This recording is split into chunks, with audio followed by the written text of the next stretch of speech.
Le mot aliénation, qui vient du mot latin alienus, qui signifie étranger ou à quelqu'un d'autre, est utilisé pour désigner la dépossession du résultat de son travail.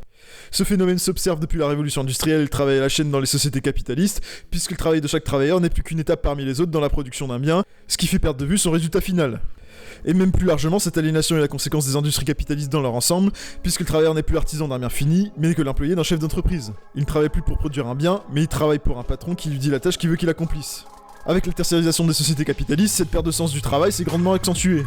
La désindustrialisation des pays développés qui s'est effectuée durant la deuxième partie du XXe siècle a provoqué la nécessité de créer toute une série d'emplois dans les services pour compenser la baisse des emplois industriels. C'est pour cette raison qu'une grande proportion des travailleurs du secteur tertiaire, c'est-à-dire des services, ont le sentiment que leur emploi est complètement inutile. Parfois ils ont raison et parfois ils ont tort, mais ce qui est sûr c'est que ce sentiment crée une grande souffrance psychologique. C'est particulièrement le cas pour les emplois de service qui consistent à ne rien faire pendant une bonne partie du temps, parce que les missions sont très rapides à effectuer ou très peu nombreuses par exemple. Quand on leur donne un petit peu à boire, ils admettent finalement qu'ils ne font véritablement rien. Peut-être qu'ils travaillent 1 heure par semaine et puis le reste du temps ils font semblant de travailler. On a aussi des personnes qui sont chargées de produire des services ou des biens qui ont une utilité potentielle et qui n'en ont bien souvent aucune réelle. Un objectif important d'une société socialiste serait donc que les travailleurs reprennent goût au travail, en supprimant les emplois inutiles évidemment, également en communiquant sur l'importance de leur travail.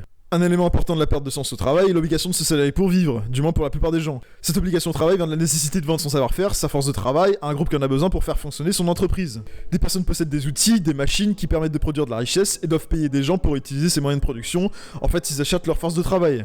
Et c'est le seul moyen pour la plupart des gens d'obtenir de l'argent nécessaire pour vivre. Ça, tout le monde trouve ça normal, mais en réalité, le fait que les biens et services de première nécessité soient payants et nous forcent à travailler, c'est pas si évident, parce qu'en fait, les logements, la nourriture et les vêtements, entre autres choses, pourraient tout à fait être gratuits à partir du moment où tout le monde en a besoin, ce qui permettrait aux gens de vivre sans être obligé de travailler, et ainsi pouvoir choisir son activité. Souvent les gens tombent sur leur travail par le hasard de la vie, par imitation, par dépit, mais rares sont ceux qui ont le temps de choisir l'activité qu'ils aiment, si tant est que ce soit possible d'en vivre. Parce que parfois les activités les plus passionnantes sont pas valorisées par le système de production capitaliste, ou alors un nombre de postes très limité et très précaire. Par exemple des peintres, peu de personnes en vivent, et ceux qui en vivent sont dans une situation précaire puisque ça dépend de leur capacité à vendre leurs œuvres.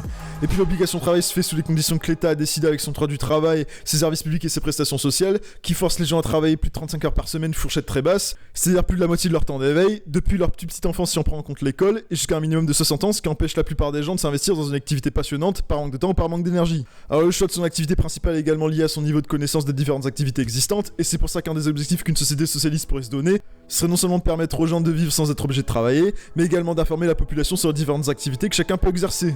Et pour ceux qui auraient peur que plus personne veut travailler, on peut aussi simplement obliger les gens à travailler en faisant de l'amélioration des conditions de travail un objectif principal, avec notamment une baisse drastique du temps de travail.